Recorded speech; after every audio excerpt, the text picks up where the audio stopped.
आनंदमानंदकरं प्रसन्नं ज्ञानस्वरूपं निजबोधरूपं योगीन्द्रमीड्यं भवरोगवैद्यं श्रीमत्परं ब्रह्म गुरुं नमामि। सच्चिदानंद स्वरूप भक्त कामकल्पद्रुम श्री प्रभुजींच्या चरणकमली साष्टांग वंदन करून अनंत श्री विभूषित पूज्यपाद प्रातस्मरणीय गुरुवर्य श्री ज्ञानराजजी महाराज यांच्या चरणकमली साष्टांग वंदन करून आपण थोडीशी सेवा करूया। साधवो हृदयं मह्यं साधूनां हृदयं त्वहं मदन्यत् ते न जानन्ति नाहं तेभ्यो मनागपि। 18 पुराणामध्ये सर्वोत्तम असलेलं श्रीमद भागवत, त्या भागवतातील 9व स्कंदातील राजा अंबरीशाच्या चरित्रामध्ये आलेला हा श्लोक आहे। प्रसंग सर्वांना ज्ञात आहे। भक्तराज हरिश्चंद्र अंबरीश राजा एकादशीचं व्रत करतात आणि द्वादशीची पारणा सोडत असताना अचानकपणे दुर्वास ऋषी येतात। त्यांनाही आमंत्रित केलं पण ते स्नान संध्या करायला गेले आणि उशीर होतो आहे, पारणा सोडण्याची वेळ होऊन जाते आहे, म्हणून विद्वज्जनांना विचारून हेशितम नाशितम चतत, जलपान केल्यानं उपवास सोडल्यासारखंही होतं आणि भोजन न केल्यासारखंही होतं, म्हणून थोडंसं जलपान करून तीर्थ ग्रहण करून त्यांनी पारणा सोडली। आणि दत्त म्हणून दुर्वास ऋषी येतात। त्यांना अपमान वाटतो की मला आमंत्रित केलं आणि माझ्या अगोदर पारणा सोडतोस। एकदम आधीच तर दुर्वास म्हणजे रुद्राचे अवतार, कोपाविष्ट ब्राह्मण, शाप दिला की तुला 10 जन्म भोगावे लागतील। पण एका क्षणात दुर्वास ऋषी आणि अंबरीश राजांच्या मध्ये भगवंत उभे राहिले आणि तो शाप अंबरीशाला नाही तर भगवंतांनी स्वतः स्वीकारला की ते 10 जन्म आपण स्वतः घेतले। ओम मच्छाय नमः, ओम कुर्माय नमः, वराहाय नमः वगैरे। एवढ्यावर दुर्वास थांबले नाही, मग त्याने आपल्या तपोबलानं एक कृत्या राक्षसी निर्माण केली आणि ती अंबरीश राजावर पाठवली। खाऊन घे म्हणे अंबरीश राजाला। आणि ती राक्षसी अकराळ विकराळ अंबरीश राजाला जेव्हा गिळायला निघते, भगवंताने विचार केला आता फार झाला, अतिरेक झाला आता। आणि क्षणार्धामध्ये भगवंताच्या हातातलं सुदर्शन चक्र सुटलं आणि एका क्षणात त्या राक्षसीला जाळून राख केलं। केवळ एवढ्यावरच थांबलं का सुदर्शन?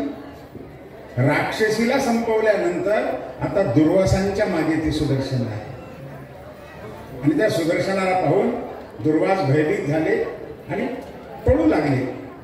दुर्वास पुढे पुढे, ते सुदर्शन चक्र मागे मागे। आता कुठे जावं? जिथे जाईल तिथे ते येतच आहे। आकाशात गेले, समुद्रात बुडाले, दरीमध्ये जाऊन लपून बसले, पर्वतावर गेले, अरण्यात, जिथे जाईल तिथे आहेच येते।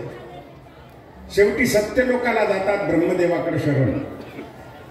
ब्रह्मदेवाने सांगितलं नाही बुवा, हे आवरणं शक्य नाही, कारण स्थानम मदीयम सहविश्वमेतत्, माझ्या सगट ब्रह्मांडाचं मूळ अधिष्ठान जे आहे त्याचं हे चक्र आहे, मी आवरू शकत नाही।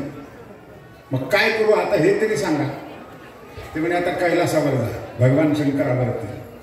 कैलासावर येतात, भगवान शंकरांनी सुद्धा सांगितलं हे मी आवरू शकत नाही, मी काय करू सांगा? तर हे ज्याचं सुदर्शन आहे त्याला जाऊन तू प्रार्थना कर। तेव्हा दुर्वास ऋषी वैकुंठामध्ये येतात आणि भगवंताची प्रार्थना करतात की देवा एवढं सुदर्शन आवरा। तेव्हा भगवंताने जे दुर्वासाला उत्तर दिलेलं आहे त्या उत्तरापैकी हा एक श्लोक आहे। भक्तिशास्त्राचं संपूर्ण सार या ठिकाणी भगवंताच्या वचनात आलेलं आहे। भगवान म्हणतात अहम भक्त पराधीनः ह्य स्वतंत्र इव द्विज साधुवीर ग्रस्त हृदय. हे द्विजा, हे दुर्वासा, मी भक्तांच्या अधीन आहे, मी भक्तांचा दास आहे,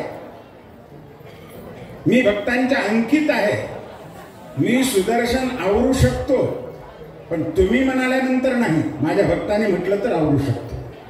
अर्थात मी भक्तांचा अंकित आहे. त्या ठिकाणी भगवंताने हे वचन दिलेलं आहे की साधवो हृदयम मह्यम साधूनाम हृदयम त्वहम. की दुर्वासा, साधूंचं हृदय म्हणजे मी आहे आणि माझं हृदय म्हणजे साधू आहे. साधूंच्या हृदयात माझे प्राण आहेत तर माझ्या हृदयात साधूंचे प्राण आहेत. साधूंच्या हृदयात माझे चरण आहेत तर माझ्या हृदयात साधूंचे चरण आहेत. असं कुठं होऊ शकतं का? होतं बरं का. याचा तात्पर्य अर्थ असा आहे की परमात्मा आणि जीवात्मा किंवा संत आणि भगवंत हे दोन्ही एकच आहे. एक छोटीशी गोष्ट आहे, आठवली म्हणून सांगतो. द्वारिकेमध्ये रुक्मिणी आईसाहेब भगवंताला नेहमी प्रार्थना करतात की देवा, तुम्ही सारखं राधे राधे राधे राधे भजन करता, एकदा त्या राधानेचं मला दर्शन घडवा ना. भगवान म्हणतात ठीक आहे, घडेल तुम्हाला एखादी दिवशी. आणि योग येतो बरं का. राधा राणी गोपिका द्वारिकेला येतात. आईसाहेबांना एवढा आनंद झाला, किती किती स्वागत करू. पायघड्या घातल्या राधा राणीला, त्यांना स्वागत केलं. अलंकार, वस्त्र, दुग्धपान, फलाहार वगैरे काय जे करायचे ते सगळं स्वागत केलं. राधाराणी आणि रुक्मिणी आईसाहेब भेटल्या. राधाराणी निघून गेल्या. सूर्यास्त झाल्यानंतर भोजनोत्तर भगवान शयन करतात आणि आईसाहेब जेव्हा पाय चेपायला येतात, भगवंताचे पाय चेपतात तेव्हा एकदम